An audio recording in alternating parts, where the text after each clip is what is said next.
When it comes to Soldier Boy, here's what everyone wants to know. Who actually can kill him, not slow him down, not just land a hit or inconvenience him, but actually put this man in the ground for good? We're going through the 4 most credible candidates who could kill Soldier Boy. Before we can assess anyone's chances, we need to establish the baseline correctly, because a lot of people significantly underestimate how durable Soldier Boy actually is, and where that durability comes from matters for everything that follows. Soldier Boy spent roughly 40 years locked inside a Soviet lab, 40 years of experiments, so 40 years of being poked, cut, burned, and blasted by some of the most motivated, well-resourced scientists on the planet. People whose literal job description was to figure out what it would take to kill this man. They had 4 decades and they never figured it out. Not even close. Soldier Boy is Vought's first superhero, the first successful, prominent result of their Compound 5 program. He was developed during World War II, which means by the time Season 3 happens, his body has had literal decades to fully adapt to what that serum did to him. He isn't a soupy who got injected a few years ago and is still learning his limits. He has been operating at maximum capacity since before most of the other characters in the show were born. That longevity matters because everything the show has tried against him has bounced off a body that has been this way for most of the 20th century. He walks out of that lab, and within weeks, he's absorbing hits from Homelander, the most powerful superhero on the planet for essentially the entire show's run up to that point, and coming out the other side with no visible wounds, no bruising, nothing. Meanwhile, Homelander, for the first time in the entire show, walks away from a fight with a visible bruise on his face. And if you've been watching this show from the beginning, you understand what that means. The show has spent 3 seasons establishing Homelander as something that essentially can't be touched. So when something actually leaves a mark, that's not a minor detail. That's the writers telling you exactly where Soldier Boy sits in this show's power structure. His core power set is what you'd expect on the surface. Superhuman strength, superhuman durability, and a combat training resume that spans conflicts going back to World War II itself. The man has been fighting in one capacity or another for longer than some countries have existed, but the thing that makes him terrifying in Season 3 is something that appears to have come out of those 40 years in Soviet custody rather than from Vought's original design. Whatever the Soviets did to Soldier Boy during those 4 decades, and the show makes clear it was extensive and brutal. It seems to have produced something Vought never intended, the ability to emit a powerful energy blast from his chest. The show implies the Soviet experiments are responsible for this, though the specific mechanism is never spelled out on screen. What we do know from watching it happen is that these blasts are catastrophically destructive. They level rooms, they can kill dozens of people in a single detonation, and at the scale he's charging up to in the Season 3 finale, a full release would have killed everyone in that building. But here's the part that matters most for this conversation. Those blasts don't just destroy physical matter. They appear to specifically burn the Compound 5 out of other SUPA's systems permanently. The show demonstrates this directly during Season 3 when Kimiko is hit by Soldier Boy's blast. Like, one blast and a character who has been functionally unkillable for 2 seasons is suddenly fully human. That's exactly why the boys thought they could weaponize him against Homelander.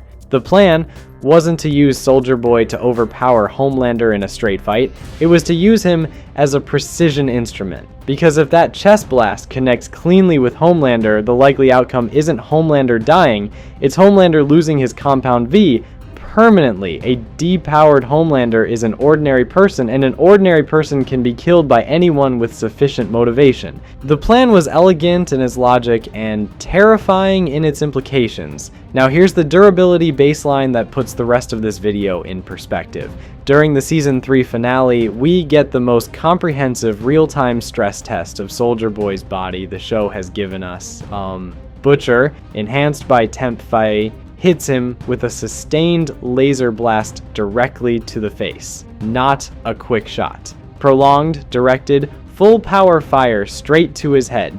The result is a small cut on his cheek. That's the ceiling. of everyone in that fight simultaneously. He doesn't go down. He doesn't even really slow down. So when we talk about who can actually kill Soldier Boy, we're not talking about who can scratch him. We're talking about who can actually finish the job. That's a very different question and a much shorter list. Homelander is the obvious answer. He's the most powerful Soupy on the planet for essentially the entire show's run, and he's the only character whose raw physical capability puts him in anything resembling Soldier Boy's tier. So let's look at what the show actually tells us when these two are in the same space, because the dynamics are more complicated than most people realize. Soldier Boy is Homelander's biological father. Soldier Boy's genetic material was used as part of Vought's Compound V program decades ago, and Homelander was the result. When Homelander finds out, he doesn't immediately want to destroy Soldier Boy. He wants a father,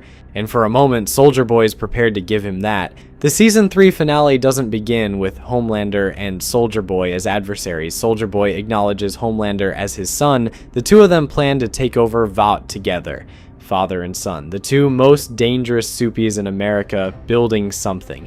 That alliance exists in the finale. The collapse of that alliance is the engine of everything that happens next. The collapse happens because of Ryan. Soldier Boy turns on Ryan, criticizing him, treating him as a disappointment, ultimately attacking him.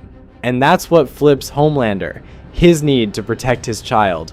The fight that then unfolds between Homelander and Soldier Boy only exists because Soldier Boy made it personal in a way Homelander couldn't take. So what does the fight actually show us? The first thing worth noting is the damage exchange, because the show is deliberately making a point about it. When Soldier Boy lands hits on Homelander, Homelander takes visible damage. The show has spent 3 seasons carefully establishing Homelander as something that can't be marked. Watching his face bruise from Soldier Boy's hits is drawing a clear line. Soldier Boy can injure Homelander. But the honest version of the fight goes both ways. Homelander's attacks stagger Soldier Boy. They don't drop him immediately and it takes sustained effort, but the damage is real. What we're watching in the season 3 finale isn't one guy clearly dominating the other, it's 2 people in close proximity to each other's power level, brawling in a chaotic environment with other people involved, where the outcome is never clean and never isolated. And that's the key problem with drawing firm conclusions. These two have never had a true one-on-one with no external factors. Every time they're fighting in season 3, there are other people in the picture, other combatants, other agendas, other things happening in the same room. We've never seen what a fully isolated, purely physical, no interference fight between them actually produces, which means we're working from partial data. What we can analyze are each of their advantages. Homelander has flight, and in any fight scenario, this gives him a massive edge. He can stay out of Soldier Boy's physical reach, deny him the close quarters brawl where his strength and durability matter most, and deliver sustained laser damage from a position that Soldier Boy has no reliable way to counter. Soldier Boy's chest blast requires time to charge. That charge-up process is a window Homelander doesn't have to give him if he's managing distance intelligently. A Homelander who is fighting tactically, aerial, at range, patient, is a different problem than the emotionally driven brawl of the season 3 finale. But there's a structural risk for Homelander in any fight with Soldier Boy that doesn't exist with basically any other opponent he faces, the chest blast. If that blast connects cleanly enough to do what it did to Kimiko, the probable outcome is Homelander becoming human. And a human being standing in front of a fully powered Soldier Boy means dying immediately. So Homelander is trying to kill someone while specifically avoiding the one counterattack that could instantly reverse everything permanently. That pressure is unique to this matchup, and it complicates every moment of it in ways a simple power comparison misses. There's also the open question of whether Homelander's laser eyes, sustained at full power, can actually kill Soldier Boy. We already know the benchmark from Butcher's sustained fire. Homelander's beams are almost certainly more powerful, but even if we assume a meaningful power gap, we're still starting from a very small wound and trying to calculate what it takes to get from there to a fatal injury on a body with this level of fortification. The verdict on Homelander: he is, by any honest assessment, the most capable individual threat to Soldier Boy on this entire show. The power proximity, the flight advantage, the sustained offensive output. On paper, he checks more boxes than anyone else. The Season 3 finale showed us exactly how close these two are. And close when you're fighting someone who absorbs direct laser blasts to the face and barely reacts is a dangerous place to be. A tactically disciplined, flight-focused Homelander has a real path, but Homelander has never once demonstrated cold discipline in a fight, and the chest blast is a live threat throughout every second of that engagement. Ryan is where things get interesting because Ryan isn't the answer right now, not even close. But what the show has already shown us in Season 3 suggests his ceiling might be higher than anyone is comfortable looking at directly. And that ceiling matters for any serious conversation about who eventually deals with Soldier Boy for good. Let's start with what the Season 3 finale actually shows, because precision matters here. The moment that gets discussed is Ryan's intervention when Soldier Boy begins building toward a full detonation that would have killed everyone in the building. Ryan hits him with his heat vision and it works. The charge up is disrupted. Soldier Boy doesn't complete the blast. That's an important statement about what Ryan's heat vision can actually do, because we've watched what a fully charged Soldier Boy blast does to rooms full of people. Stopping that process before it completes at whatever power level Ryan is currently operating at isn't a trivial thing. But here is the honest, precise version of what happened immediately after that. Soldier Boy didn't crumple. He didn't go down. He called Ryan a little shit and knocked him unconscious on the spot. Ryan disrupted the blast and then lost the physical exchange immediately after. Look at what the adults in that fight were achieving against Soldier Boy. Like, Butcher, a grown man, fully enhanced by Temp V, hitting Soldier Boy with a sustained direct laser blast to the face, left a small cut.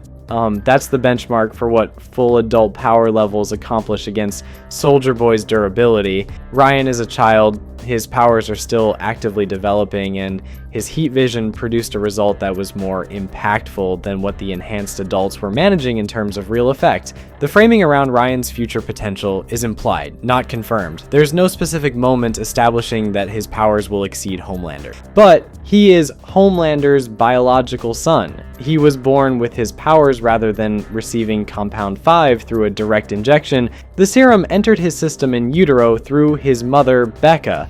Whether being born with the V versus being injected affects how Soupy abilities develop over time is not confirmed, but if the trajectory the show implies holds, and that's an if, then what you're potentially looking at is a character who, as he grows up and his abilities continue developing, brings power output to bear that could threaten someone at Soldier Boy's level. A fully developed Ryan with fully developed heat vision is one of the very few plausible paths to a solo kill on Soldier Boy that doesn't depend on chemistry. But that version of Ryan doesn't exist on screen yet. Right now, he's a kid who landed one significant hit and got knocked out. There's also an emotional dimension here. Ryan isn't just a power trajectory. He's a character with personal connections to essentially every major player in this conflict. Butcher has been something like a father figure to him. Homelander is his biological father, now actively present in his life at Season 3's end.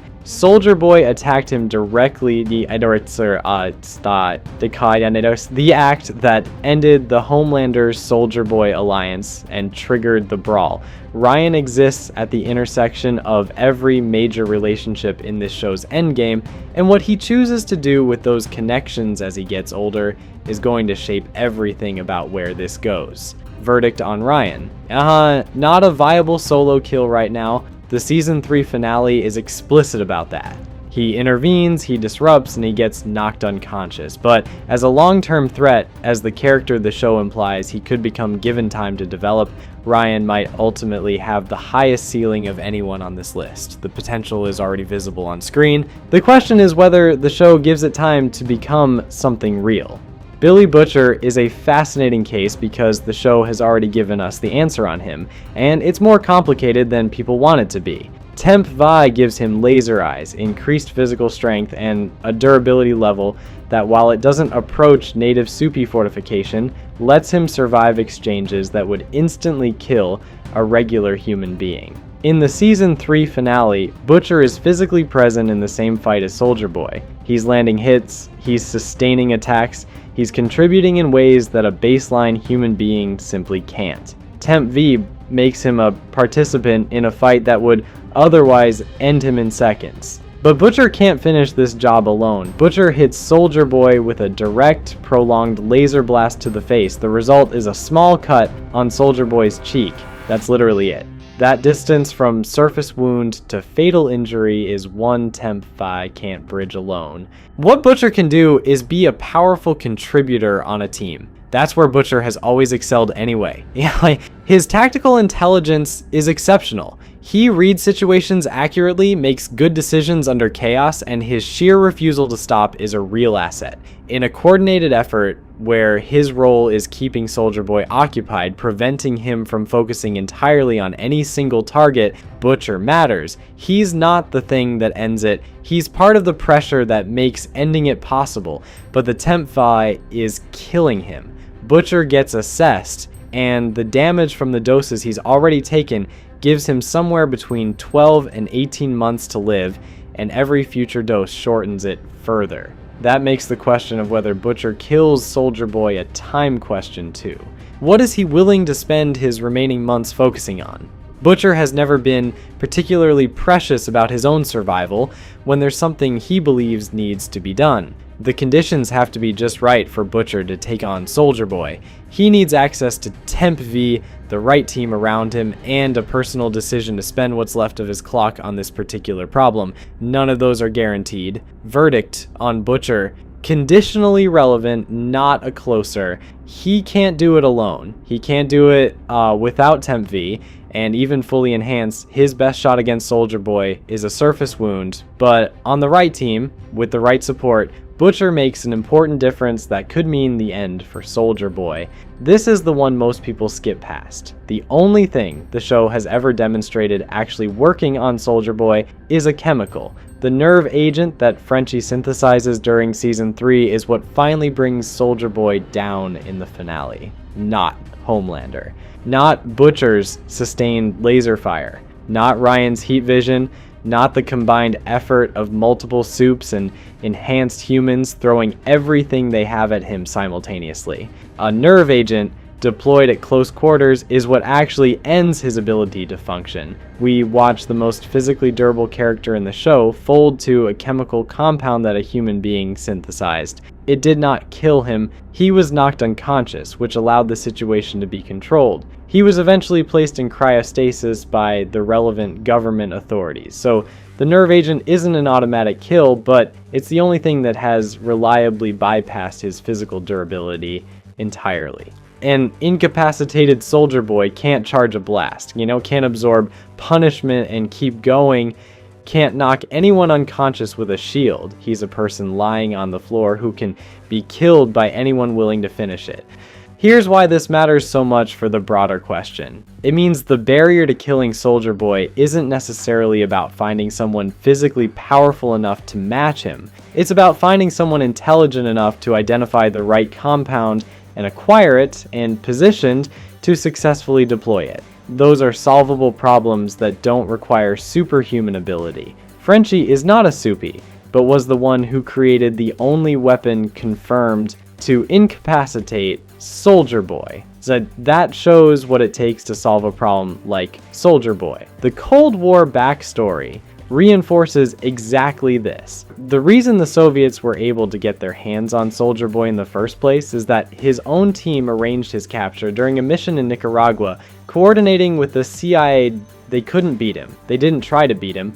What they had was a plan, the willingness to execute it, and a method to neutralize him long enough to transfer him to people who could contain him. They succeeded not by being stronger than him, but by being smarter and more prepared. The same thing that happens with Frenchie and the nerve agent. The way you handle someone at Soldier Boy's physical level isn't to outpower him, it's to outthink him. If someone decides that Soldier Boy needs to die rather than stay frozen, the most realistic path looks a lot more like Frenchie's approach than Homelander's. Identify the right compound, get close enough to deploy it. And this time, make sure there's a plan for what comes after the incapacitation. Verdict. Chemistry is the only method the show has actually demonstrated working. The show's told us this twice now. Who do you think has the best chance? Drop your pick in the comments, like, and subscribe if you want to be there when we find out. I'll see you in the next one.